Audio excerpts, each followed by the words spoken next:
"Fix this engine, and I'll marry you." Those 5 words slipped from Claire Montgomery's lips, part challenge, part cruel joke. A weapon, honed by privilege, meant to crush anyone she deemed beneath her. The entire Crescent Automotive Solutions workshop froze. 3 senior mechanics, who had just failed to revive a $3 million Aston Martin Valkyrie AMR Pro, stood motionless, afraid to even breathe. Mike, the shop owner, face flushed red, didn't know whether to laugh nervously or apologize to the client. And the man at whom that challenge was aimed, Nate Rhodes, a new mechanic who hadn't even finished his first shift, just stood there, hands still smeared with grease, staring at the woman in a $2,000 Armani suit. His eyes weren't angry, nor ashamed, just quietly observant, as if he were studying a complex machine, trying to find which part had slipped out of place to make such a cold, metallic sound. Then he smiled, a small, faintly sorrowful smile. He turned his back, went back to the car, and said nothing. Claire Montgomery walked out of the workshop to the awkward laughter of onlookers, leaving behind the mingled scent of Chanel No. 5, engine oil, and metal. Her Louboutins clicked sharply against the concrete, her posture straight, chin lifted high, completely unaware that in that moment she had just uttered a promise that would change her life forever. Because after that day, she would lose her $1 million empire, trade away her reputation, her career, everything she once believed was power, just to keep a promise she had thought was a joke. She didn't know then that the man with grease-stained hands and a quietly gentle smile would teach her the greatest lesson of her life, that some things broken can't be fixed with money, that some shattered hearts can only be mended by love, and that sometimes the most offhand words become the truest promises of all. If you too believe that there are engines in life that need more than money to repair, subscribe to this channel and join me on this journey. Because the story of Claire and Nate has only just begun. The silver Aston Martin Valkyrie AMR Pro rolled into the Crescent Automotive Solutions workshop with all the grandeur of $3 million on 4 wheels. Claire Montgomery stepped out of the car.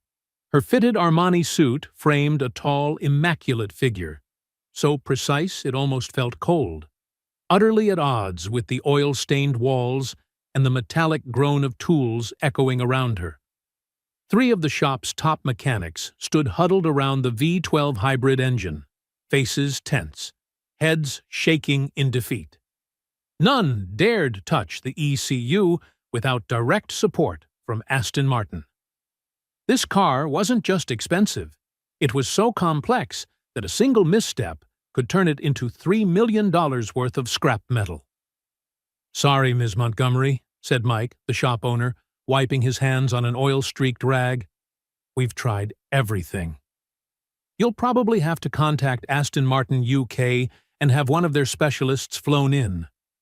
Claire frowned. She hated incompetence. She hated depending on anyone. And above all, she hated waiting. "How long?" she asked flatly. "Could be 2 weeks, maybe longer." 2 weeks without her car meant 2 weeks relying on a driver. 2 weeks of dependency. 2 weeks stripped of control. The one thing Claire valued more than money, ever since her bitter divorce. Just then, a man in a coverall stepped out from the repair bay. Tall, quiet, with slightly tousled brown hair and hands still stained with grease. Hands that bore the mark of honest, careful work. Mike gestured toward him. This is Nate Rhodes. Started this morning. Used to be an aerospace engineer at Boeing, but, well, he left to take care of his kid." Claire's eyes flicked over him from head to toe. An aerospace engineer turned mechanic? To her, that could only mean one of 2 things. A lack of skill or a lack of ambition? A smirk curled on her lips. Claire Montgomery had never been good at hiding her contempt, especially from people she considered beneath her social standing. And then the words came out, half joke, half mockery, so arrogant it froze the air around them. "Fix this engine, and I'll marry you." "You dare?" A beat of silence. Then came the laughter. Not loud, not genuine, just the uneasy, nervous chuckles of those caught between discomfort and disbelief, unsure whether to defend the millionaire client or stay out of her cruelty. Nate said nothing.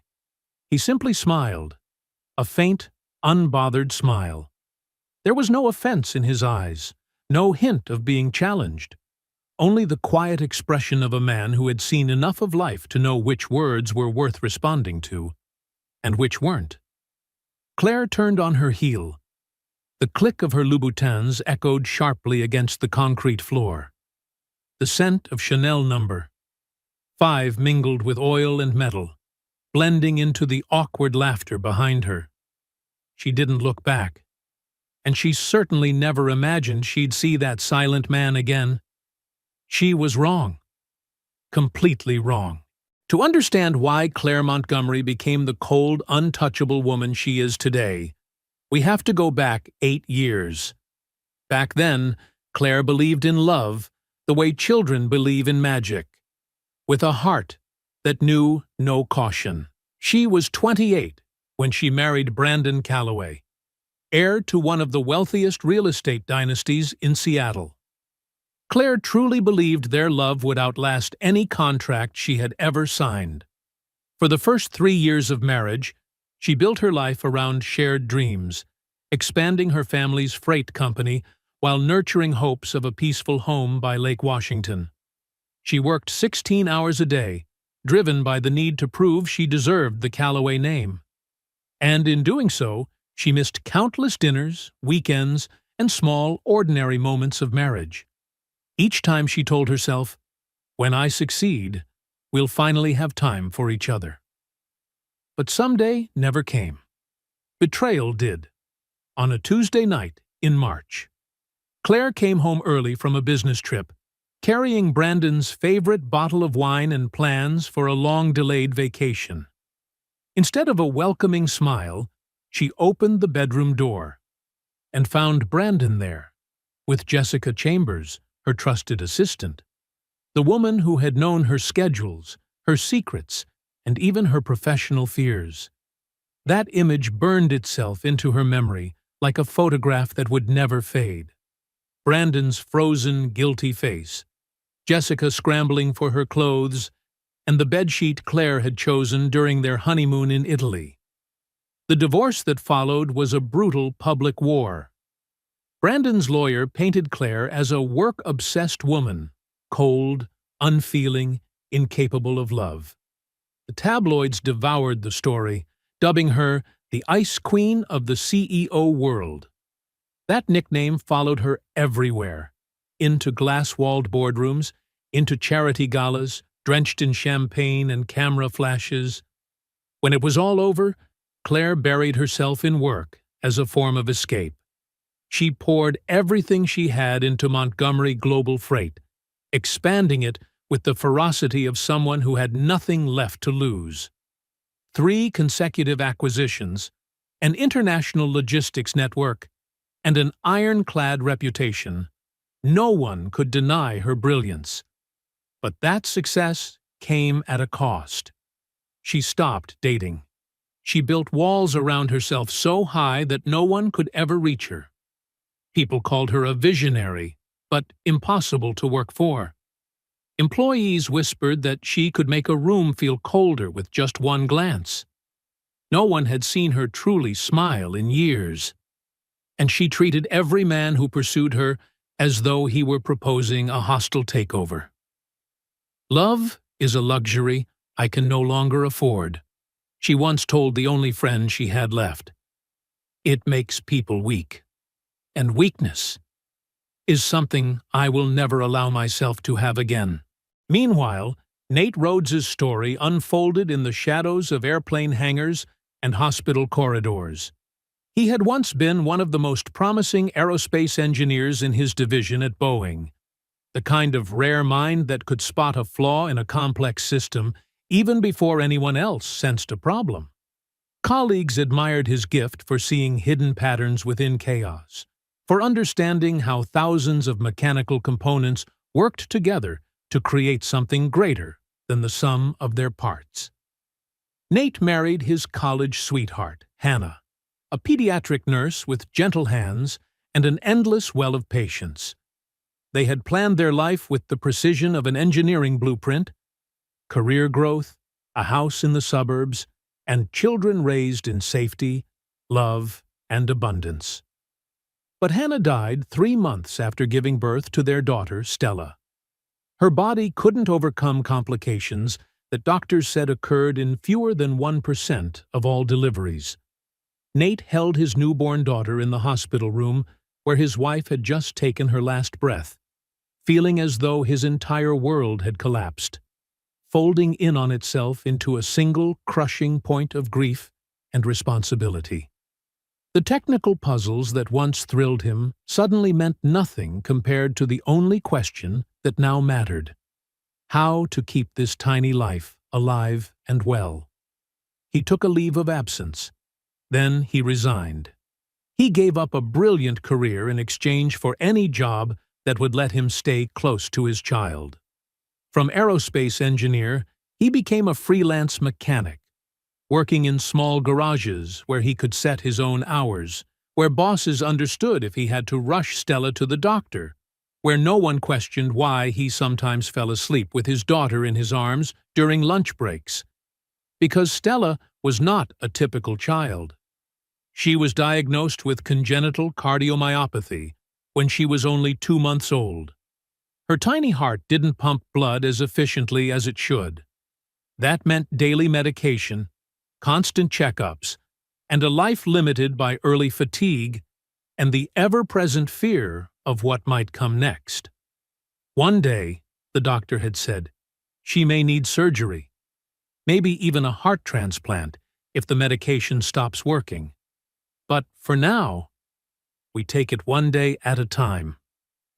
Nate learned to check his daughter's heartbeat as naturally as checking the time. He learned to recognize the signs of exhaustion before Stella herself could feel them. He learned to balance work, fatherhood, and a quiet, gnawing fear. The fear that someday he wouldn't be good enough, fast enough, alert enough, and that he would lose his daughter, just as he'd lost his wife. "Daddy, you're really good at fixing things," little Stella would often say, her voice full of innocent faith. "You can fix anything that's broken." But Nate knew the truth. Some things that break can never be fixed. Some losses are never replaced. And all the skills, theories, and tools in the world couldn't mend a small, failing heart that grew weaker with every passing day. That night, after the shop had emptied out and the last echoes of laughter had faded, Nate Rhodes stayed behind, alone, with the Valkyrie. Claire Montgomery's mocking tone still replayed in his mind, along with the look of disdain she had given him, just another blue-collar worker, beneath her notice. But Nate had seen something else too, a $3 million machine no one could fix, and a woman for whom that machine had become a perfect metaphor for her own isolation. He approached the engine, not out of wounded pride, but with the quiet curiosity of a true craftsman. The Aston Martin Valkyrie's hybrid system was a masterpiece of engineering complexity, an intricate fusion of a V12 combustion engine and an electric motor connected by a sophisticated energy recovery network. Most mechanics would have been overwhelmed by the swarm of sensors, actuators, and control modules communicating in a chaotic mechanical symphony. But not Nate. He saw it differently. To him, every system, no matter how complex, was ultimately just a collection of individual parts that needed to understand and communicate with each other. The problem, he knew, usually wasn't in the components themselves, but in the connections between them. He traced every wire and power line with the patience of someone who had once designed aircraft navigation systems. Every voltage reading, every faint signal. He checked them all with tools simple, almost primitive compared to the advanced aerospace equipment he used to handle.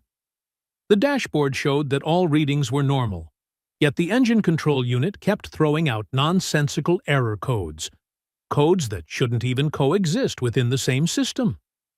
For more than 2 hours, Nate combed through every junction, every ground wire, every data link between the engine and its electronic brain. And when he finally found the cause, he almost smiled. The fault was small, elegantly small. A voltage converter buried deep inside the hybrid structure had been grounded incorrectly. The misalignment was too minor to trigger a safety alert, but it created just enough electrical interference to make the system misread its own signals and shut the drivetrain down. It was the kind of mistake anyone could make, but only someone with discipline and patience could find. And Nate was exactly that kind of man. He made the correction with care, double-checked every step, ensuring his fix didn't cause new errors elsewhere. Then he cleared the codes, reset the sequence, and listened as the machine came to life again, its deep, steady growl settling into a flawless rhythm. The Valkyrie purred more smoothly than it had when it left the factory. But Nate didn't wake anyone to share the victory. He simply cleaned his tools, washed the grease from his hands, and left the shop. Outside, the city lay silent. He drove home, peeked into his daughter's room, and watched Stella sleeping soundly, her small chest rising and falling with fragile breaths. To Nate, this wasn't a challenge to conquer, not a chance to prove himself to some arrogant woman. It was simply a problem that needed fixing, a job to be done right. Because that was how he lived his life, doing the work he knew how to do, without recognition, without applause, content with the quiet peace that came from knowing he had done his job perfectly. The next morning, Claire Montgomery returned to the workshop, already bracing herself for another long day of frustration, and the usual excuses about complex systems or missing replacement parts. But when she pressed the start button, the Aston Martin roared to life instantly. The dashboard lit up, displaying flawless performance metrics across every system. The engine's growl was smooth, steady, as if nothing had ever been wrong. Claire stared at the numbers, then looked around the workshop. For a moment, her perfectly composed face betrayed a flicker of genuine surprise. "Who fixed it?" she asked, her tone carrying a curiosity she hadn't felt the day before. Mike, the shop owner, froze. He hesitated, halfway raising a hand toward Nate, but Nate caught the glance and gave a subtle shake of his head. He just kept washing his hands, slow, deliberate, unhurried, as if nothing remarkable had happened. But Claire Montgomery hadn't become the CEO of a billion-dollar corporation by missing details. She saw the way Mike's eyes darted toward Nate, saw the silent exchange between them, just long enough to reveal who had really brought her car back to life. And she understood. For the first time in years, Claire felt something unfamiliar stir inside her. Not guilt, not admiration, but a quiet disruption. Standing there amid the scent of oil and the slanted morning light streaming through the garage door, she watched the man she had mocked the day before quietly pack up his tools. Something shifted in her chest. Not quite regret, not quite respect. Just a flicker of realization. Maybe, just maybe, she had misjudged this man. 2 weeks later, Claire Montgomery found herself back at Crescent Automotive Solutions during lunch hour. For a reason even she knew was flimsy. Just checking on a minor electrical issue. one that probably didn't exist at all. She spotted Nate Rhodes in a quiet corner of the workshop, where afternoon light filtered through dusty windows. Beside him, a little girl, no more than 7, was curled up asleep, her head resting gently on his thigh. The child looked smaller than her age, with delicate features and skin so pale it seemed almost translucent in the soft light.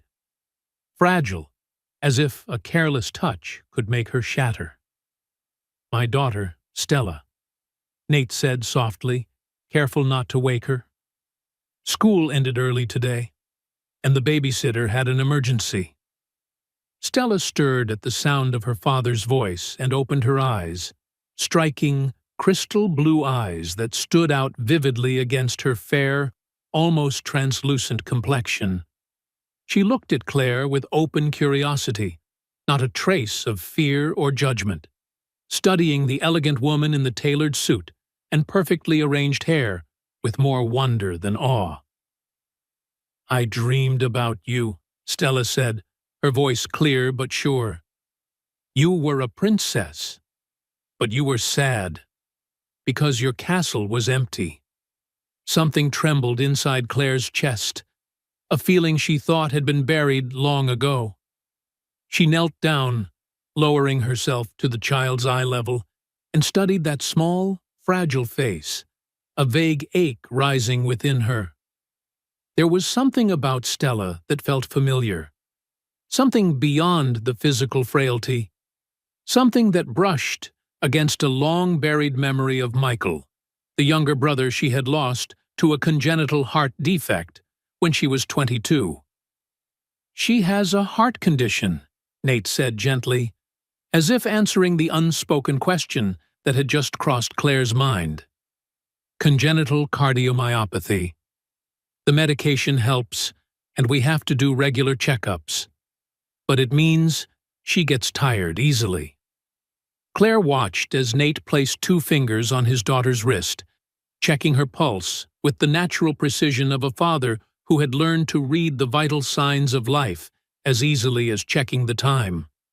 The tenderness in that simple, careful gesture made Claire's throat tighten. How long had it been since she'd seen love expressed so purely? Without agenda, without pride, without armor? For years, Claire had believed that vulnerability was a luxury she couldn't afford. But watching this quiet man care for his fragile daughter, she felt something shift inside her, as though a door she had sealed shut was slowly, silently opening, and something warm had begun to wake within. "The doctors say, one day she may need surgery," Nate went on, his tone calm but his eyes shadowed with worry. "A transplant, if the medication stops working. But for now, we take it one day at a time." "Daddy's really good at fixing things," Stella said, turning to Claire, her voice soft but certain. "He knows how to fix everything that's broken." Claire smiled, so faintly she barely noticed it herself. For the rest of that lunch hour, she stayed and talked with Stella about school, her favorite books, the drawings she made of an imaginary world where everyone was healthy and happy. And when it was finally time to leave, Claire realized she didn't want to. She didn't want to go back to the cold glass office where walls reflected the image of the powerful woman she was expected to be. She didn't want to drown again in endless meetings, strategic plans, and performance charts, things that once felt vital, but now seemed strangely hollow. She looked down at the Cartier watch on her wrist, the gift she had bought herself when her company hit its first billion-dollar revenue milestone, and she realized how cold it felt. Colder, by far, than the tiny hand of Stella Rhodes that had just waved goodbye. In the weeks that followed, Claire Montgomery began to form a new habit, one she didn't quite dare to name. During her lunch breaks, she would drive to Crescent Automotive Solutions, always armed with a plausible excuse, checking the electrical system, or asking a few more questions about the hybrid engine. They were perfect reasons, reasonable enough to raise no suspicion, vague enough to hide the truth of why she kept coming back. She started bringing coffee for Nate, cookies for Stella, and always said it with a casual shrug. I bought too much. Didn't want it to go to waste. Those little lies, Claire realized, were like a thin layer of fabric shielding her heart, protecting it from the question she didn't dare to ask herself. Why did she feel drawn to this quiet corner of the world where everything suddenly felt easier to breathe? One afternoon, Claire brought a box of macarons from the most expensive French bakery in Seattle. When she opened the box, Stella's eyes widened, gazing at the neatly arranged pastel-colored treats as if they were treasure. "You bought these for me?" the girl whispered, her tiny finger hovering over a soft pink one. "Mm-hmm. I thought you might like them," Claire said, her voice so gentle it startled even herself. Stella picked a lavender macaron, took a small bite, and her face lit up with pure delight. "I've never eaten anything this good," she exclaimed. That smile, so innocent, so real, seemed to brighten the entire workshop. Nate glanced at them from his workbench. There was something in his eyes Claire couldn't quite read. Not suspicion, not caution, just awareness. As if he were truly seeing her. Not the composed woman in the Armani suit, but someone else underneath. "Too much sugar isn't good for her," he said gently, his voice calm but warm. "Her heart—" "I know," Claire interrupted quickly, surprised at how her own voice sounded. Almost like an apology. "I didn't think about that. I'm sorry. It's okay." And for the first time she saw Nate Rhodes truly smile. A quiet, warm smile that reached all the way to his eyes. "One cookie now, and then won't hurt," he said. "She just shouldn't eat the whole box." Stella giggled, then pushed the box toward Claire. "Then you keep the rest. So next time you come back, we can share them." Claire laughed, softly, naturally, without her usual guard. She took the box, feeling as though she had just accepted an invitation she couldn't refuse. And she did come back. Day after day. Each time with a perfectly reasonable excuse. And one unspoken reason she would never admit. In the weeks that followed, the conversations between Claire and Nate began to stretch longer, flow easier. At first, they were strictly technical, about hybrid engines, fuel efficiency, and the kind of mechanical details only true enthusiasts could discuss for hours without boredom. But somewhere along the way, those talks began to drift, quietly, almost imperceptibly, into something deeper. Into conversations about resilience, about loss, about how people learn to stand again when life has already burned them to the ground. One rainy afternoon, that kind of soft, lingering rain Seattle was famous for, they sat side by side on the old wooden bench outside the shop while Stella napped inside the office. The rhythmic patter of rain on the tin roof filled the silence between them, creating a calm, steady heartbeat in the air. "Do you ever miss your old job?" Claire asked, handing him half of the sandwich she'd brought from her favorite downtown delicatessen. Nate was quiet for a long while, as though he were listening to the rain for an answer.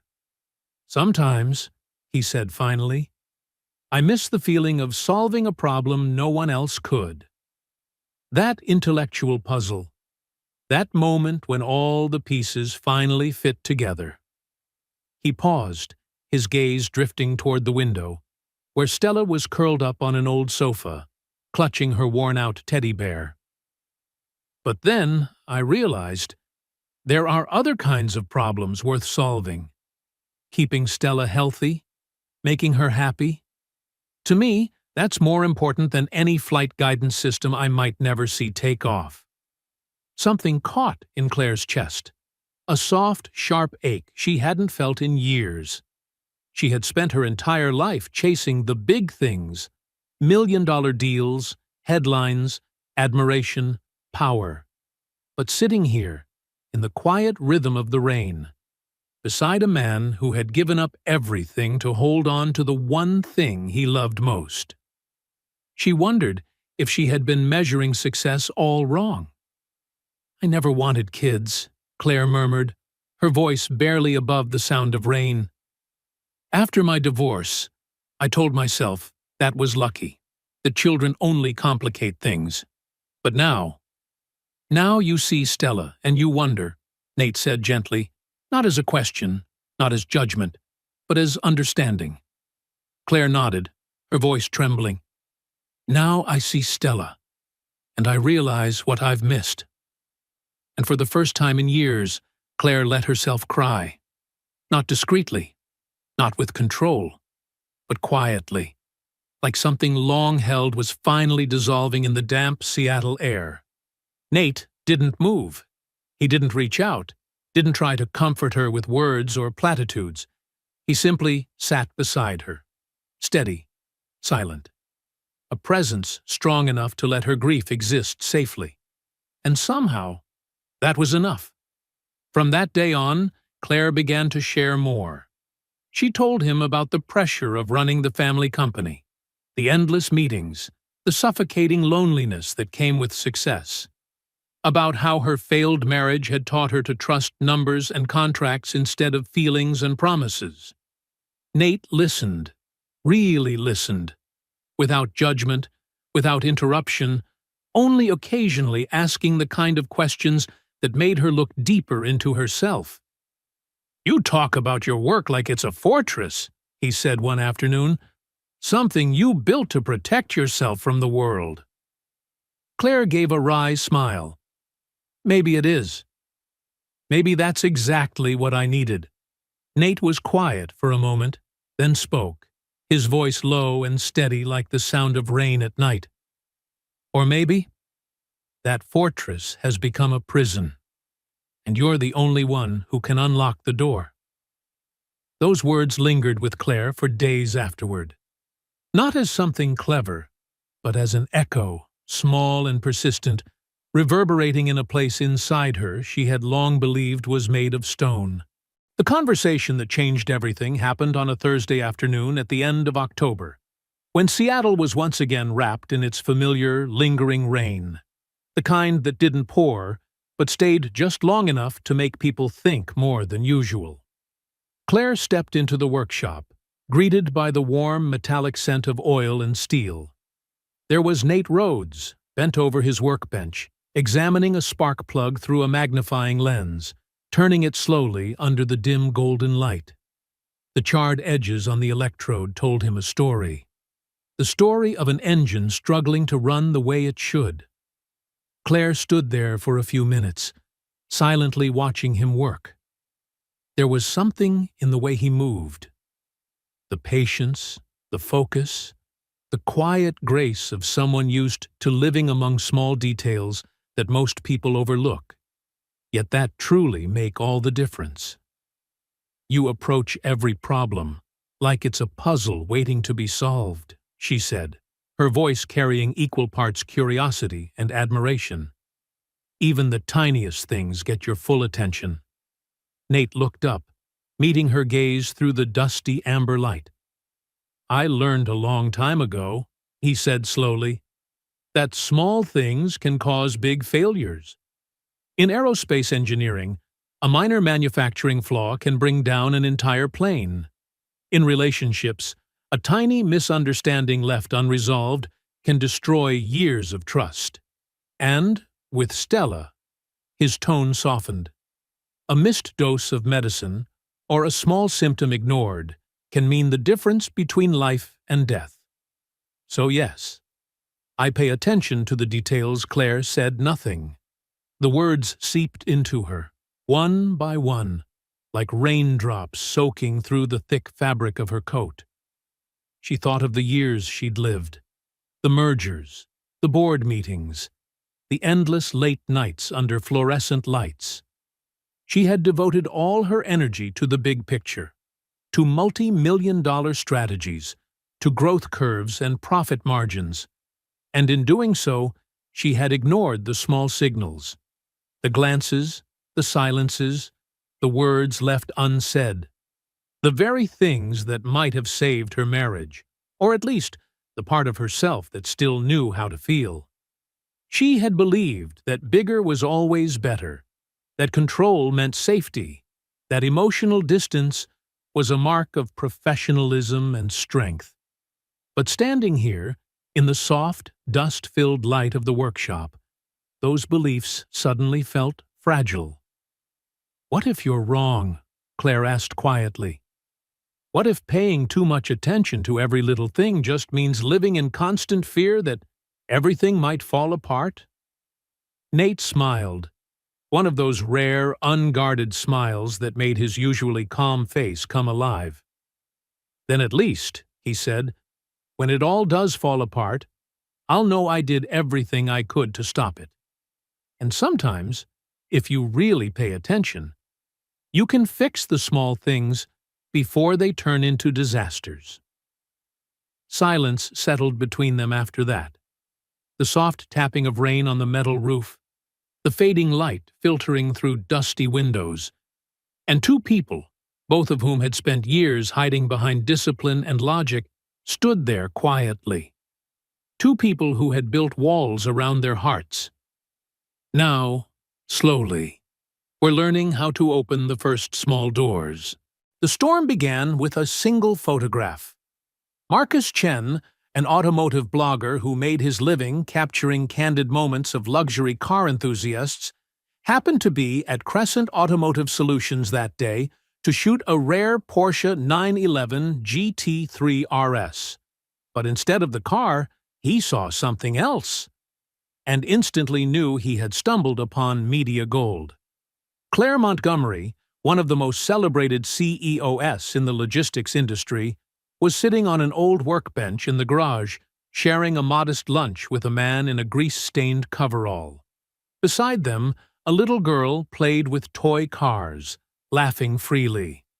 Afternoon sunlight streamed through the workshop window, casting a soft, golden warmth over the three of them.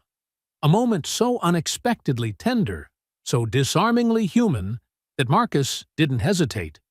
He lifted his camera and clicked. The caption he chose turned an innocent moment into a media explosion. "The Ice Queen melts for a blue-collar Romeo. CEO Claire Montgomery's secret love at a repair shop." Within 24 hours, the photo went viral. Thousands of shares, hundreds of reposts. Financial publications dove into Claire's private life with the same ferocity as entertainment tabloids.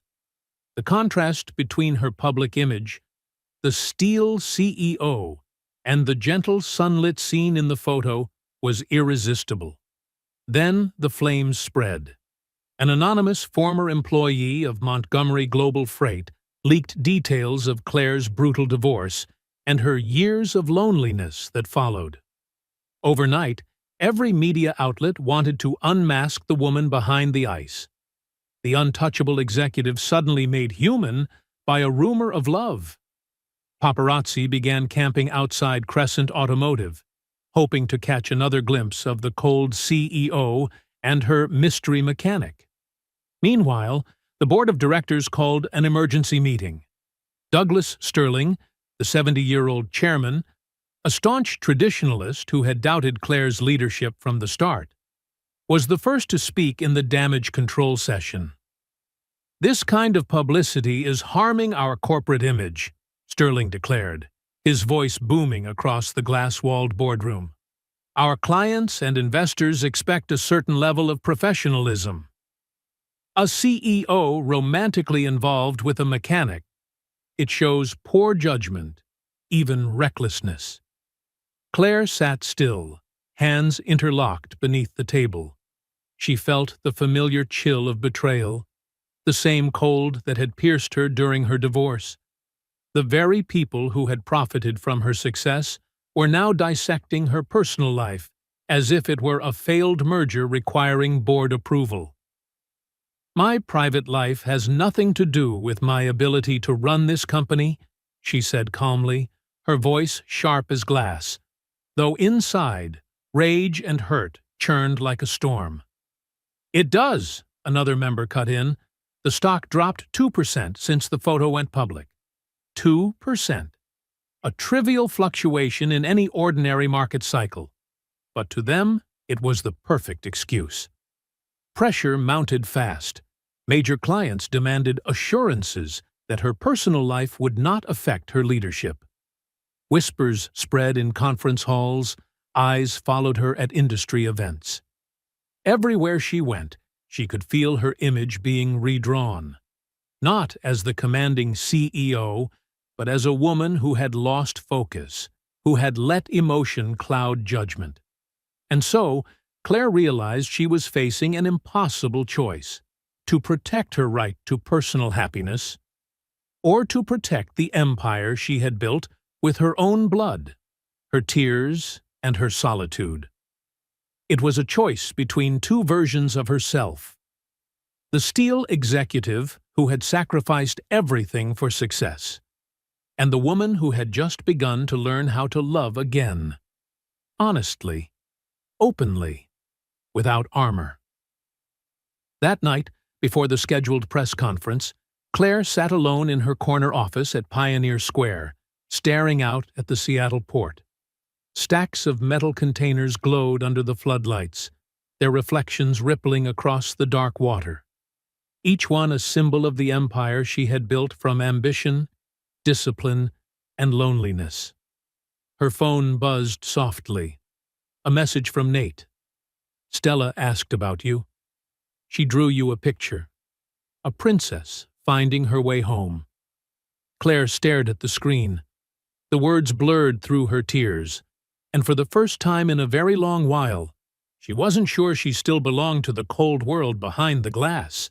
The press conference was scheduled for Friday morning, inside the gleaming steel and glass headquarters of Montgomery Global Freight.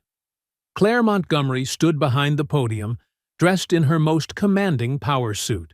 Stiff collar, hair tied neatly in a bun, every detail calculated to perfection, as if she were preparing to negotiate a billion-dollar merger instead of speaking about her own heart. In front of her, cameras and microphones piled up like a metallic forest.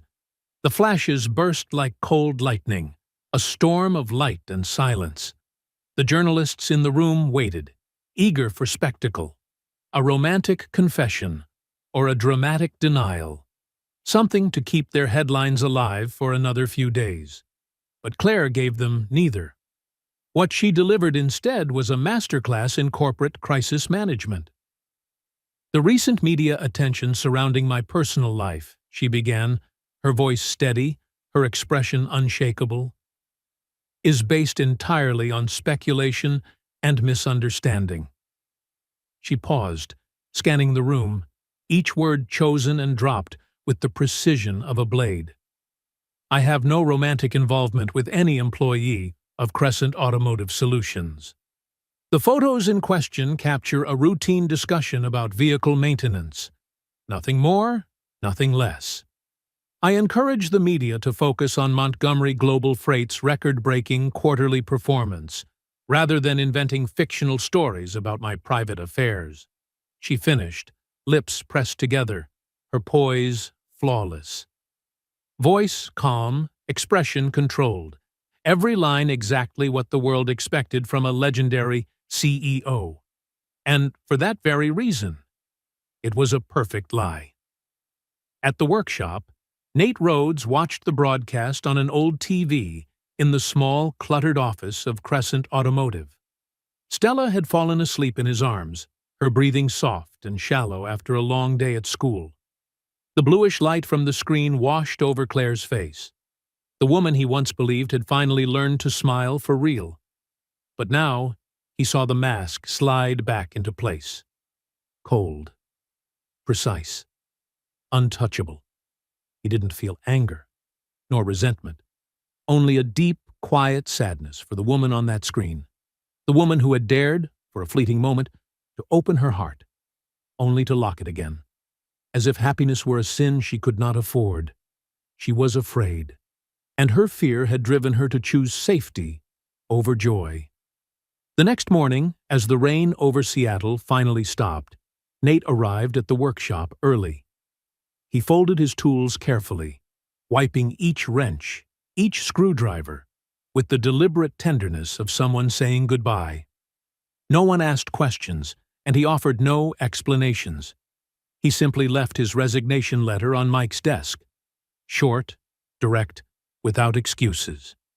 He kissed Stella's forehead before dropping her off at school, promising to make her favorite soup that evening, and watched her run toward the classroom doors.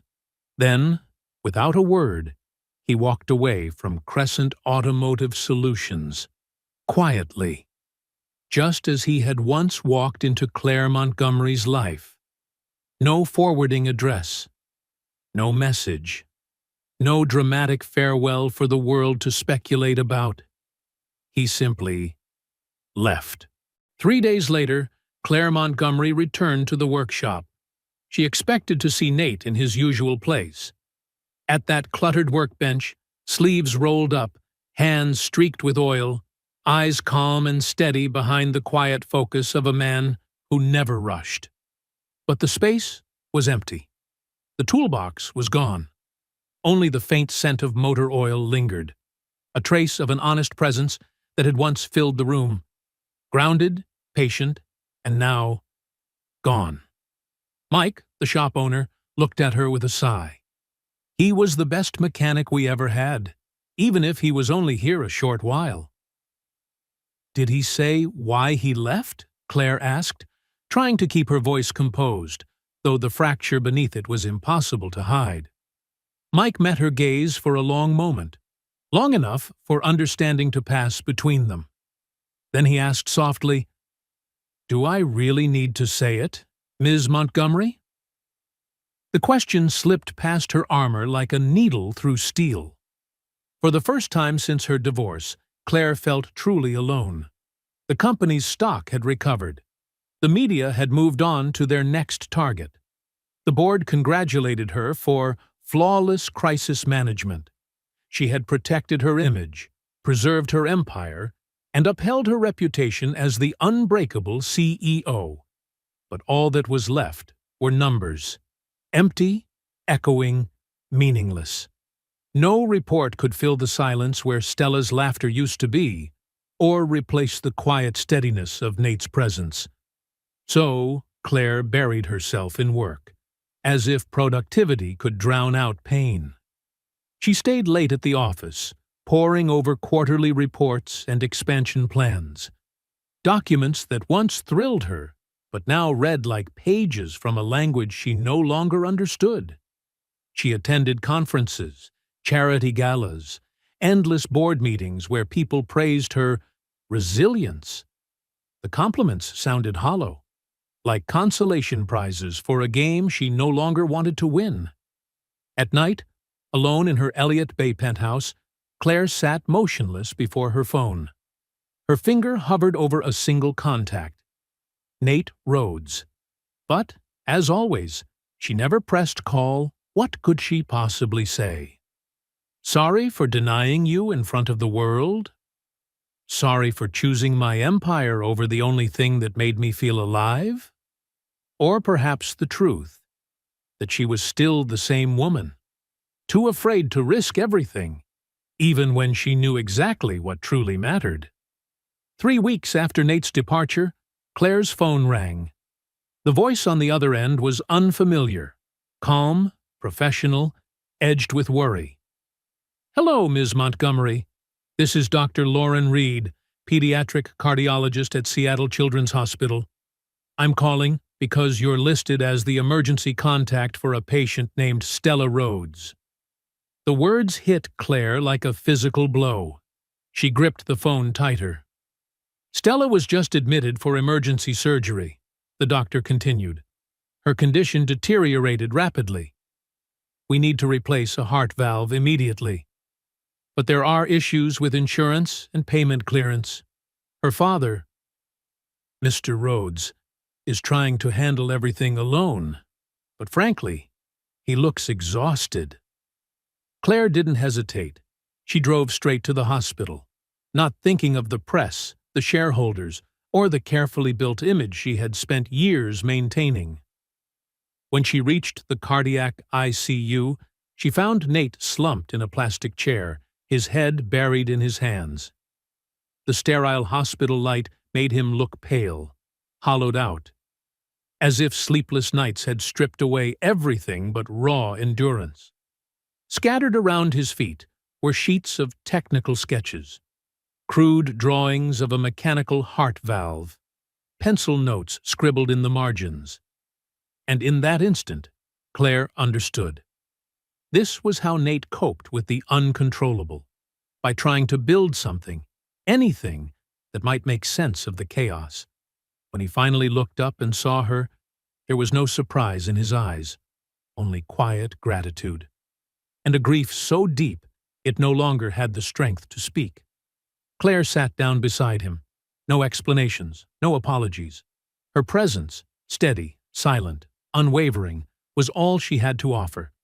It was her way of saying, "I'm here." They sat there side by side, in that fluorescent corridor where the lights never dimmed. Two people who had once built walls around their hearts, now reduced to a single fragile hope for a 7-year-old girl who had taught them both what unconditional love truly meant.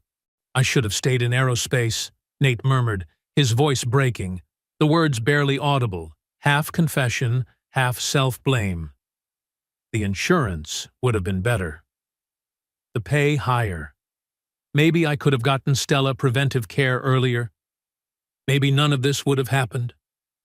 His voice was raw, exhausted, trembling with fear.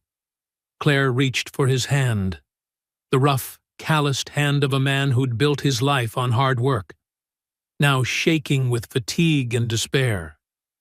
"You've given her something money could never buy," she said quietly, her tone steadier than the storm of emotion behind it. "You gave Stella a father who shows up, someone who notices when something's wrong before anyone else does, and who loves her enough to give up everything for her."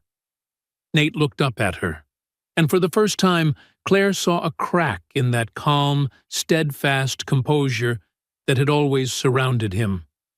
Tears slid down his worn face, the face of a man who had endured everything in silence. "I can't lose her," he whispered. "Stella's all I have left of Hannah. She's the only thing that makes this life make sense." Claire's grip on his hand tightened. "You won't lose her," she said, and in that moment a decision formed in her mind, sharp and certain. "I promise you." Over the next 6 hours, while Stella lay on the operating table, Claire acted. No hesitation, no press statements, no need for credit. She made calls to every medical contact she'd ever funded through her company's philanthropic programs. She arranged for the hospital's top pediatric cardiac surgeon to join the team mid-procedure. She authorized every cost, granting access to the newest experimental techniques regardless of insurance limits. And while she waited, she created something new. The Stella Rhodes Medical Trust, a fund to guarantee that the little girl would have lifelong care, that no bill, no policy, no bureaucracy would ever stand in the way of her survival. She didn't tell Nate. She didn't want his gratitude. She did it simply because it was right, because the child who had once told her that the princess's castle was empty had shown her what it meant to fill it again. When Dr. Lauren Reed emerged from the operating room, her mask hanging loose, relief softening her features, Nate nearly collapsed. "The surgery was a success," she said. "Stella's going to make a full recovery." Nate broke down. His whole body trembled with release. Claire wrapped her arms around him, and for the first time in years, tears streamed down her face too. Not from fear, but from something else entirely. Hope. Dr. Reed continued, her tone gentle now. She'll need lifelong follow-up, but the new valve is functioning beautifully. Her heart is pumping strong. She's got an excellent chance at a normal, healthy life. Then the doctor turned to Claire, and though she said nothing, her eyes spoke clearly. She knew. This miracle hadn't come from luck. It had come from the woman who'd sat outside that room for 6 hours, refusing to leave. That night, Stella slept peacefully in her hospital bed, surrounded by the steady hum of monitors and the soft rhythm of new life. On the screen, her heartbeat pulsed strong and even, a small, glowing testament that this heart had chosen to stay. Claire and Nate sat by the window, watching the city lights ripple across the dark Seattle sky. The world outside kept moving, but inside that quiet room, two people who had lost almost everything were learning how to begin again. They spoke softly, voices barely above the hum of the machines, as if afraid to disturb the fragile miracle they'd been given. They talked about second chances, about courage, about how to rebuild a life from the wreckage without losing themselves again. No one mentioned the media storm that had nearly destroyed them. No one spoke of shareholders, reputations, or control. There was only silence, warm, real, and alive, shared between two people who had fallen to the bottom and found each other in the least likely place, the white, sterile stillness of a hospital room. Claire looked toward the bed, where Stella slept peacefully, and said softly, "I'm not the woman who made that joke in your garage anymore. That woman was afraid of everything that truly mattered. I don't want to be afraid anymore." Nate turned toward her, eyes gentle, not judgmental, only understanding. "We're all afraid," he said quietly. "The question is, do we let the fear drive us? Or do we keep walking, even while we're afraid?" Claire said nothing, but in the silence that followed, something inside her broke open. Softly, honestly. She realized that for years she had built an empire, a brand, a legend, only to end up alone inside it. That success without connection was just an elegant form of loneliness, and that no amount of money in the world could ever buy the simple human warmth she had found here, sitting beside a hospital bed, next to a man who had taught her what love truly meant, and a child whose small, steadfast heart had reminded her how to feel again. 6 months after Stella's surgery, Claire Montgomery stunned the business world. She announced her resignation as CEO of Montgomery Global Freight, stepping down from the empire she had spent half her life building, to pursue something entirely new: vocational education and small business development. The decision cost her millions in stock options and executive privileges, but it gave her something far more valuable: freedom. Freedom to build a life rooted in her own values rather than in the expectations the world had placed upon her. "They think you've lost your mind," Nate said one evening, as Claire signed her final resignation papers. She smiled, the first real smile many had ever seen on her face. "Maybe I have," she said softly, "but I've been crazy in the wrong way for too many years. It's time to try a different kind of crazy." A few weeks later, Claire and Nate opened Evergreen Skills Academy, a hybrid between an auto repair shop and a technical training center, set inside a renovated warehouse on the outskirts of Seattle, not far from the newly revitalized Georgetown district. Their mission sounded simple, yet it was revolutionary: to provide high-quality technical education for those society had left behind. Former inmates, high school dropouts, single mothers, anyone who needed a second chance. Nate led the design of the hands-on training programs, while Claire managed operations, community partnerships, and funding. They recruited instructors not just for skill, but for patience, for heart. Within months, the shop gained a reputation, not only for honest workmanship and fair prices, but for being a place of dignity, kindness, and hope. Each graduating class left Evergreen with calloused hands and rekindled hearts, ready to start over, ready to rebuild their lives. Claire discovered that she loved teaching practical business principles to eager students far more than she had ever enjoyed impressing a boardroom with quarterly forecasts. She found joy in seeing former addicts rebuild their lives through honest labor, in watching teenage mothers regain financial independence, in knowing she was helping to carve out a path toward stability for those the world had once labeled as failures. Of course, the transformation wasn't easy. Claire had to start from scratch, learning how to work with her hands, how to diagnose an engine problem by sound and feel instead of reading it off a data chart. She had to learn how to listen, how to communicate with students whose lives were worlds apart from her own privileged past. The early days were hard. Her manicured nails cracked and turned black with grease.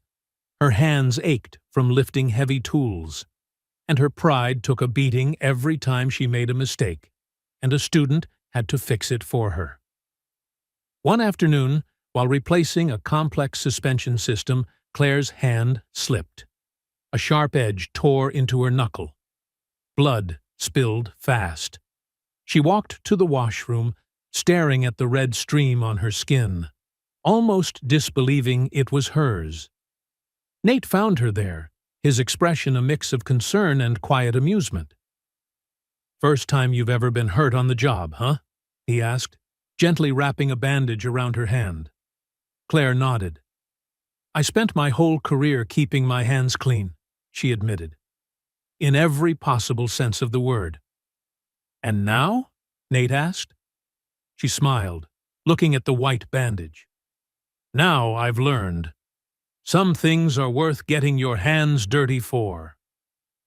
Every scratch, every mistake, every tired evening in that workshop taught Claire something new, about the strength of resilience, about the dignity of honest work, and about the quiet joy of watching others rediscover themselves.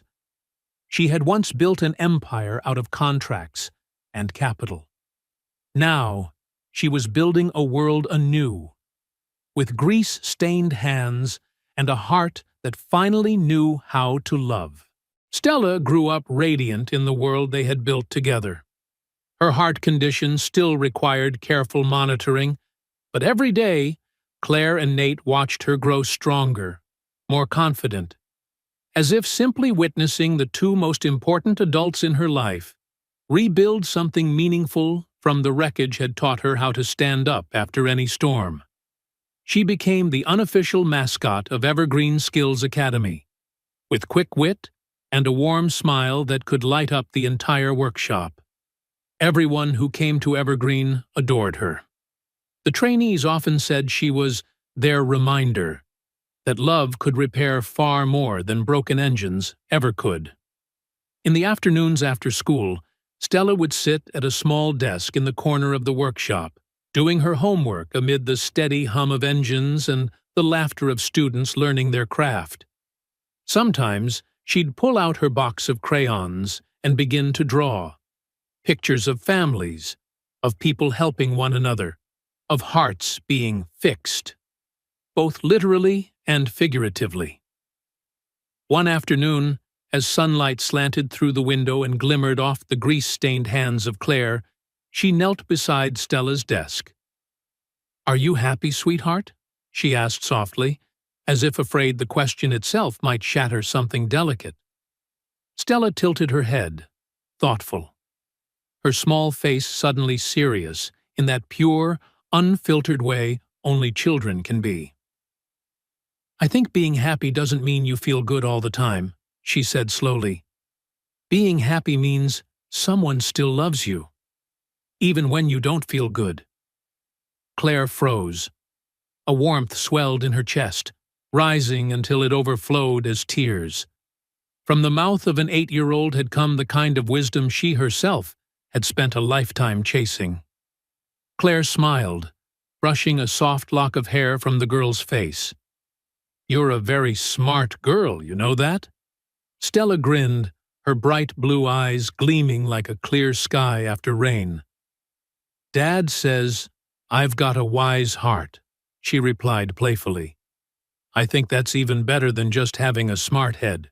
1 year after Evergreen Skills Academy was born, Claire Montgomery decided it was time to say aloud what everyone had quietly known and patiently waited for. Because over that year, she and Nate Rhodes hadn't just built a successful business. They had rebuilt a life, from pieces once thought beyond repair. The 1-year anniversary celebration was held inside the old warehouse, now glowing with hundreds of warm golden bulbs strung above like stars. Long tables draped in white linen. Food prepared by their own students.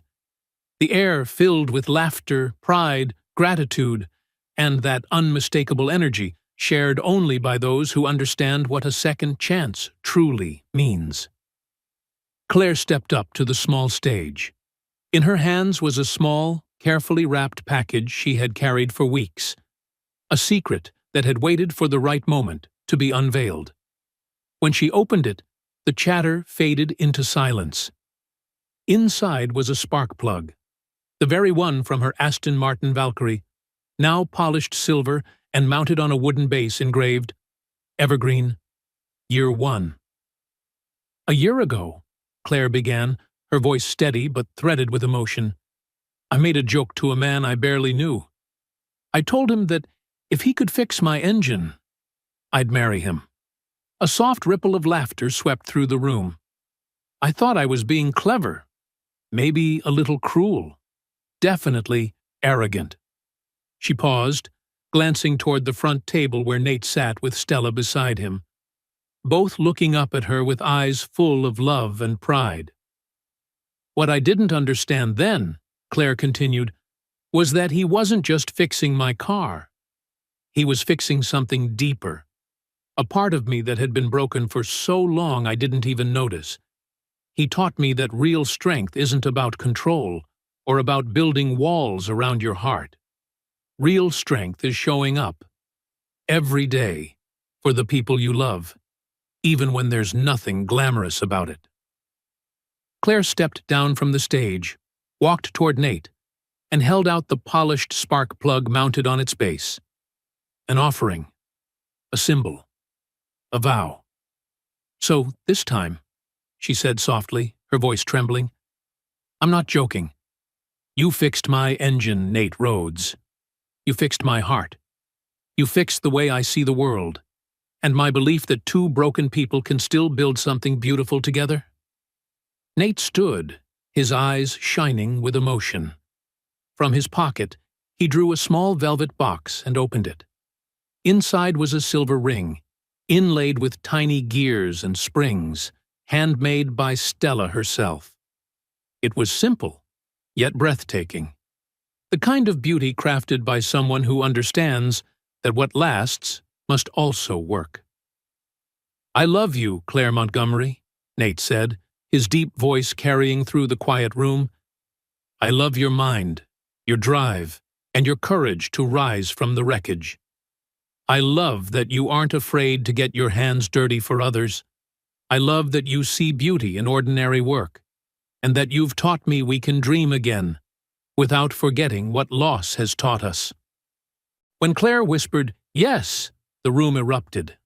Applause, cheers, laughter, and tears.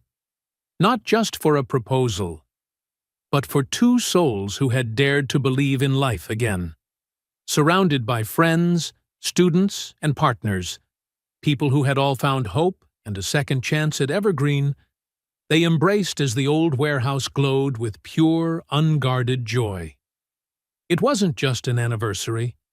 It was a declaration that love can begin in the most unexpected places, that the best endings often come when someone is brave enough to fix what seemed beyond saving.